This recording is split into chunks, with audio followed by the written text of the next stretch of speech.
Richard Feynman ছিলেন বিংশ শতাব্দীর অন্যতম প্রতিভাবান পদার্থবিদ। তিনি নোবেল পুরস্কার পেয়েছিলেন, কোয়ান্টাম ইলেকট্রোডাইনামিক্স বিকাশে গুরুত্বপূর্ণ ভূমিকা রেখেছিলেন এবং ক্যালটেকে অধ্যাপনা করতেন। কিন্তু যা তাকে সত্যি কিংবদন্তি করে তুলেছে তা শুধু তার মেধা নয়, তা ছিল তার বিনয়। Feynman often said, I would rather have questions that can't be answered rather than answered that can't be questioned. Interesting, isn't it? তিনি প্রায় বলতেন, আমি এমন প্রশ্নকে বেশি পছন্দ করি যার উত্তর নাই। আমি এমন উত্তরকে পছন্দ করি না যাকে প্রশ্ন করা যায় না।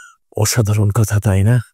কথাটা কি বোঝা যাচ্ছে? এই বক্তব্যের সহজ অর্থ হলো, ফাইনম্যান এমন একটি বিশ্বকে প্রাধান্য দেন যেখানে সত্য সবসময় প্রশ্নের মুখোমুখি হতে পারে, তার চেয়ে নয় যেখানে আমাদের শুধু বিশ্বাস করতেই বলা হয় আর চিন্তা বন্ধ করতে বাধ্য করা হয়। তার এত সব অর্জনের পরেও তিনি ছিলেন একটি শিশুর মতো কৌতূহলী। তিনি ছাত্রদের সঙ্গে বসে থাকতেন, অনেক রকম পাজেল নিয়ে ভাবতেন, এমন প্রশ্ন করতেন যেগুলো অনেকেই বেসিক, মৌলিক বলে উড়িয়ে দিত। কেননা তিনি কখনো ইগোকে শেখার পথে বাধা হতে দিতেন না। তিনি নিজেকে চতুর বা স্মার্ট দেখাতে চাইতেন না। তার লক্ষ্য ছিল বোঝা, শেখা, উপলব্ধি করা।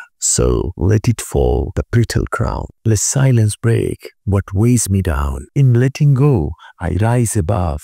No lesson now, but full of love.